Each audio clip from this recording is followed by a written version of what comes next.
or just the cameras. Yeah, all that's the what I mean by social media. Yeah, you know, you can't let them all go. Somebody got to be a scapegoat. Somebody got to be, you know what I'm saying, accountable for it. And then when they're accountable for it, they're not getting that much time. They're not getting life in prison. You know what I'm saying? Yeah. So it's up to us, man. No, we sitting that's here. An argument. Yeah. There's been some officers stretched out though. And maybe you know, and we've been giving that black judge a lot of flack, but maybe we need to think about. We're not giving her black ass nothing. That woman shouldn't have. How many judges you know come off the stand and hug a convicted felon? I wish they'd have hugged me because I wouldn't be as bad as I was. Well, now somebody loved me. Somebody cared. Well, she was a public servant. Yeah. Like Reggie said, they probably knew each other. Yeah, they probably personally knew each other. I knew a lot of judges. All right, see, there y'all go. That's why I say the talk. Everybody. It was bad optics. I agree. The optics was terrible. I mean, I saw. If you got a bad cop, you treat that cop just like this bad criminal, this bank robber, this gangbanger that's killed his cousin or whoever. Yeah, you're right. You're right, James. You're right, James. But you're right. You don't treat we called it what? A mistake. This is. It don't matter if it was a mistake. A life is lost, Reggie. She's still a convicted felon. You got to pay for it. Unfortunate is a black man that's dead, which they don't give a fuck. This lady only got 10 years for this man's life. I'm worth more than that.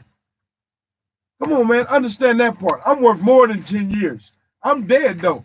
My kids, everybody. I'm going away from that.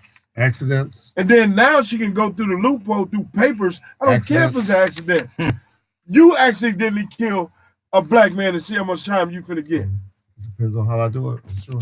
No. An accident is an accident. An accident is an accident. Negligence is another thing, and premeditated is a third thing. It don't matter, man.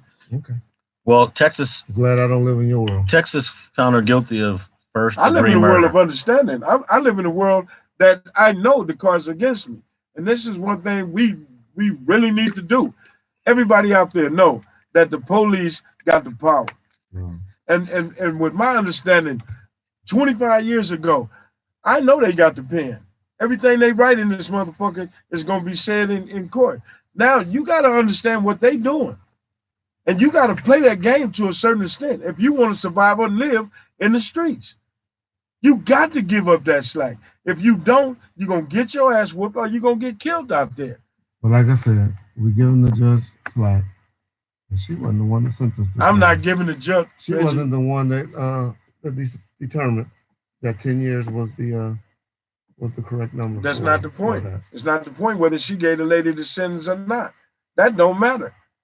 That black judge read the newspapers and see what the fuck happened to her people, to black people, all around America, all around this goddamn world. Then you gonna get off the stand and go hug this lady? I wouldn't give a fuck if she was white. She could have been a Mexican. She could have been an Indian. She could have been a Chinese. That just don't happen. It don't happen. So she didn't have to be. It didn't have to be no racist shit. But I'm just saying she shouldn't be catching flack. She should have kept that cordial and went to the back. About the time. So we're fighting over apples and oranges. I'm talking about the hood. The hugging. The hug. No, I'm just saying what she did is. I'm talking about the time. I was just talking about the time. That's not cool. You want to go into something back else. To the Joshua Brown situation.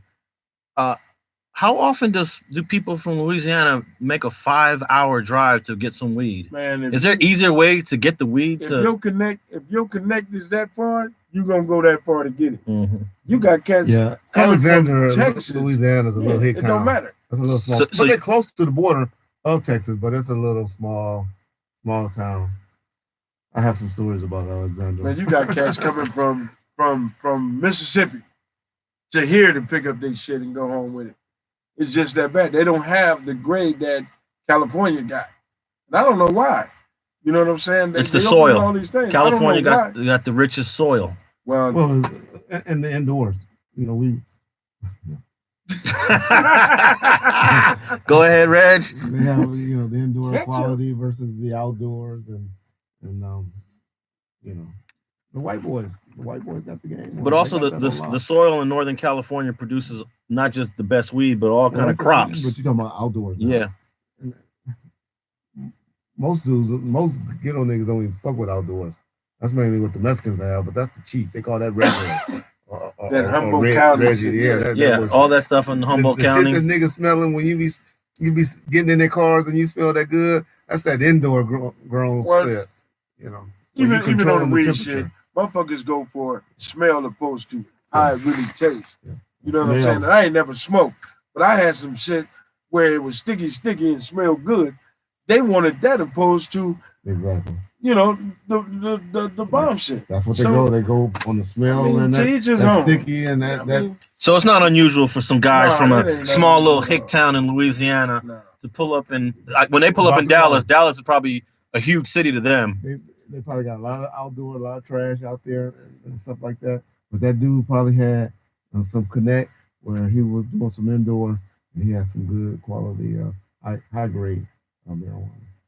And Dallas is crazy too. Yeah, they look Dallas on the law. Or anything in that south. That's all. So, do you think there's something fishy about this story, James? About how this brother ended up gunned down? Well, it's early, and listening to the things that we listening to and listening to these tapes and all of that, I say this situation has to develop before anybody can just really speak on it. But if I had to speak on it right now, I would say it's fishy. But I can't do that because there's so much other stuff involved. So I'm not going to be a hypocrite and then have to come back and say, let me clear this up. Now I got to go on bomb first and say, well, I done did some shit wrong. I done said something I don't know. So, I mean, we just got to wait. Well, we definitely got to wait and hear what the 20-year-old Aquarius Mitchell's got to say. The guy that's in the hospital, hopefully he makes it. They say critical condition. So well, if he make it, then they good. But if he pass, one of the other two gonna say something because they're looking at big time. Hey, I think it'll be real fishy if Aquarius Mitchell ends up dying. I'm gonna say, okay, this guy's dead. We got the other dude dead. If one guy's still on the run, the other two, the other one that's caught, he got to do the whole thing. Now, if he come up missing. Then they find the other one and he dead, all four dead, and we got a problem. Well, something different. I wonder if well, that's a whole lot of killing. If Aquarius dies, can his uncle be charged with that death? Because they do that here in California sometimes. Yeah, they call it the felony murder rule. Yeah. Well, they said they're going after capital murder warrants. Yeah. But law enforcement do overcharge sometimes, and I can see a good defense attorney doing a self-defense, a defense for the three young men. Hey, right now, if you decide you want to shoot James, and I pull my gun out and shoot you, or you pulled your gun out, shot James, and I pull my gun out and shoot you, that's pretty much the. Well, y'all got me on the ass end of the stick. Okay, well, we'll do it another way. But isn't that kind of like self-defense? Yeah. Because the next person after you shot James usually probably would have been me who's going to point that gun. It's only self-defense if he pull his gun out and shoot me and I shoot him back. What that has to do with you? It could do me because who's next? Well, you could have used the police theory, I fear for my life. Use a regular citizen theory that I fear for my life because I just saw him shoot you and there's a good chance he's about to eliminate the witness from my past practice. In my experience, get rid of everybody. So I can see a good defense attorney making a self-defense. For both of the Mitchells that are in custody. The only problem is they were committing a felony to get to that point, and they have that in California. We have that felony murder rule, which they kind of. But did they get caught with all the drugs? Because they got away. Oh no, they dropped him off at the hospital. Whoever's talking. And it's still unclear to me who's the one of them saying something. One of them talking. It's got to be the uncle. And took the gun. Yeah, and supposedly got rid of the gun. How the hell y'all I hadn't really sat down to figure out who. Well, let me read something that the attorney for Botham Jean's family said today. He says, "I have no reason to believe that the Dallas police their conclusions so far in the investigation are unreliable, but I believe some members of the community will have a difficult time accepting it because of his association with the Amber Guyger trial." So that comes from the attorney for the family of both Botham Jean and Brown, the guy that was killed.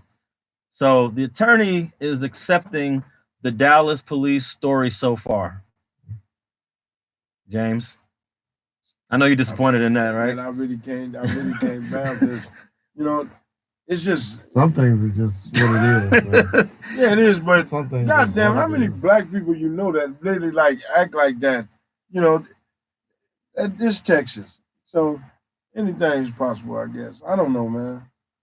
I can't even comment on that one. I know you're gonna say there's a 0% chance that his death, Joshua Davis, is connected to the Amber Guyger trial. 0% chance, right?